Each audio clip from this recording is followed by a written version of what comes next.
सभी का चैनल पर एक बार फिर से एम्स 2024 के लिए बीएससी नर्सिंग और पैरामेडिकल की बात करेंगे। फ्रेंड्स, आप सभी लोगों के लिए जो फॉर्म आने वाले हैं तो डॉक्यूमेंट्स क्या क्या रहने वाले हैं वो उसके बारे में थोड़ा सा डिस्कस करेंगे।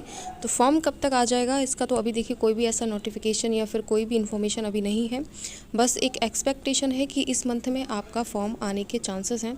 तो चलिए डॉक्यूमेंट्स क्या क्या रहने वाले हैं इसके बारे में थोड़ा सा समझते हैं। फॉर्म का जो क्राइटेरिया रहेगा वो किस तरीके से रहेगा। तो वीडियो बहुत ही ज़्यादा इंपॉर्टेंट होने वाला है। अगर आप बीएससी नर्सिंग करना चाहते हैं एम्स के थ्रू तो जल्दी से सब्सक्राइब कर लें, बेल आइकन प्रेस कर दें। टेलीग्राम इंस्टाग्राम चाहते हैं तो वो भी ज्वाइन करके रखें। जैसे ही फॉर्म आएंगे आपको ज़रूर से इन्फॉर्म कर देंगे। तो चलिए वीडियो स्टार्ट कर लेते हैं। तब तक आप वीडियो को लाइक ज़रूर कर लीजिएगा। आ रहे होंगे फ्रेंड्स, अपना यहाँ पर थोड़ा सा समझने की कोशिश करेंगे। तो यहाँ क्या प्रोसेस रहने वाला है बेसिक रजिस्ट्रेशन के लिए। तो सबसे पहले आपका ऑनलाइन एप्लीकेशन फॉर्म आएगा जिसमें आपको बेसिक रजिस्ट्रेशन कराना होता है। और बेसिक रजिस्ट्रेशन यहाँ पर एकदम फ्री रहता है। कोई भी स्टूडेंट अगर चाहते हैं तो वो यहाँ पर बेसिक रजिस्ट्रेशन करवा सकते हैं। उसके बाद आपका जो बेसिक रजिस्ट्रेशन है उसको एक्सेप्ट कर लिया जाएगा। एक्सेप्ट करने के बाद में आपको यहाँ फाइनल यहाँ पर रजिस्ट्रेशन कराना होता है एम्स के लिए। तो जनरेट किया जाएगा एक कोड आपके लिए और आपसे सिटी पूछी जाएगी कि कौन सी सिटी से आप यहाँ पर एग्ज़ाम देना चाहते हैं। देन उसके बाद में आपका यहाँ फाइनली फ़ी का जो पेमेंट है वो आपको करना होगा। ठीक है, जो फाइनल रजिस्ट्रेशन होता है उसी में आपको फाइनली अब फ़ी पेमेंट करनी होती है। देन उसके बाद आपका एडमिट कार्ड आ जाता है और आप अपने एग्ज़ाम सेंटर पर एग्ज़ाम देने जाते हैं। अब देखिए थोड़ा सा यहाँ पर इसको डिटेल में समझने की कोशिश करेंगे, वो भी आपको अच्छे से समझाएंगे। देखिए फ्रेंड्स, आपको ये तो शॉर्ट में समझा दिया कि यहाँ पर होता क्या क्या है। तो सबसे पहले तो ये डिटेल दे रखी है, इस तरीके का चार्ट आपके सामने दे रखा है। तो चार्ट के अकॉर्डिंग समझते हैं। यहाँ पर सबसे पहले तो देखिए एक आईडी और यहाँ पर क्रिएट कर ली जाती है जो कि फ्री ऑफ कॉस्ट होती है। ठीक है, यहाँ पर कोई भी कॉस्ट नहीं लगने वाला। तो इसके बाद में आपका बेसिक रजिस्ट्रेशन होता है वो भी यहाँ पर फ्री होता है। ठीक है, उसके बाद आपका जो आपने रजिस्ट्रेशन करते हुए जो फ्री रजिस्ट्रेशन करते हुए यानी कि बेसिक रजिस्ट्रेशन करते हुए सारे डॉक्यूमेंट्स यहाँ पर आपने सबमिट किए थे तो उनका क्या होता है चेकिंग होगा। फिर उसके बाद में इसको एक्सेप्ट कर लिया जाएगा। ठीक है, अगर वो एक्सेप्ट हो जाता है तो आपको यहाँ पर फाइनल रजिस्ट्रेशन करवाना होगा। देन उसके बाद में एक कोड आपको जनरेट करके दिया जाएगा। तो कोड आपको यहाँ पर सेफ रखना है अपना ध्यान से। ठीक है, उसको हम आगे जा कर के इसका यूज़ होगा। देन यहाँ पर जो आपको आईडी पासवर्ड रखा था इसको भी अपना अच्छे से संभाल के रखें।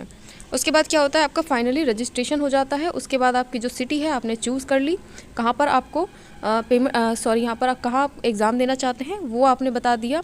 उसके बाद क्या होगा आपका जो फाइनली पेमेंट है वो यहीं पर होगा। ठीक है, तो ये बात आप ध्यान रखेंगे। उसके बाद आपका एडमिट कार्ड आ जाएगा। फाइनली अब क्या होगा कि आप अपने एग्ज़ाम को देने के लिए रेडी हैं। तो ये इस तरीके से आपका रहने वाला है।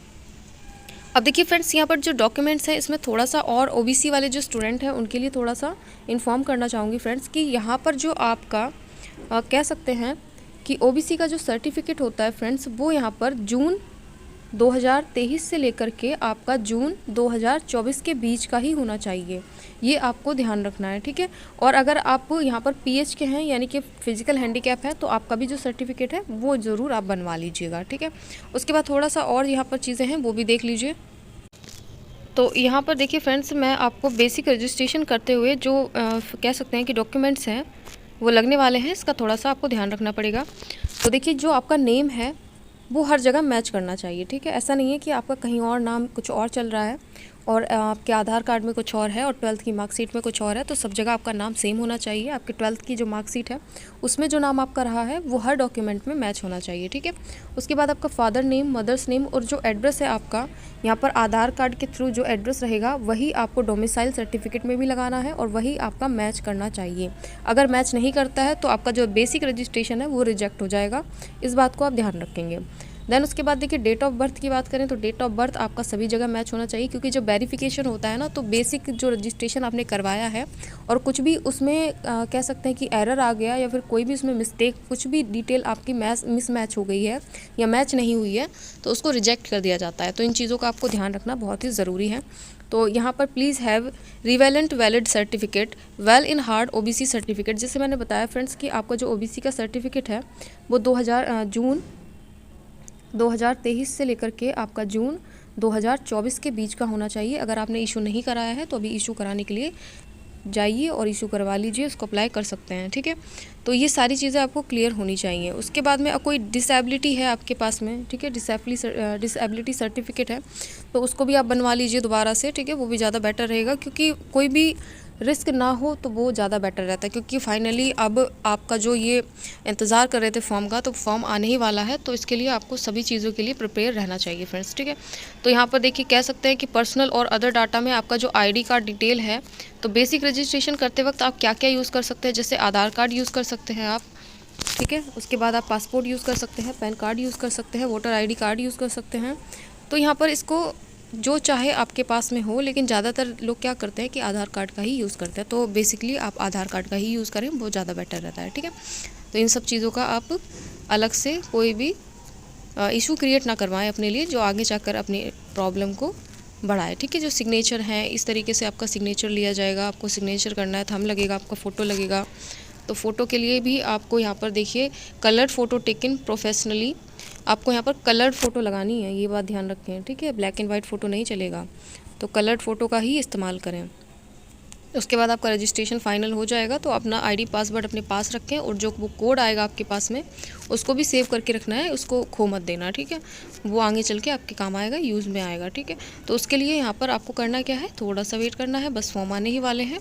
और जब तक फॉर्म नहीं आते हैं अपनी स्टडी रेगुलर रखें और अच्छे से पढ़ने की कोशिश करें, ताकि एग्ज़ाम में आप अच्छे स्कोर कर पाएँ। अगर अच्छा स्कोर कर लेते हैं तो अच्छे से कॉलेज आपको अलॉट हो जाएगा। और यहाँ पर देखिए फ़ीस का भी कोई ज़्यादा इशू नहीं है फ्रेंड्स, फ़ीस भी बहुत कम लगती है।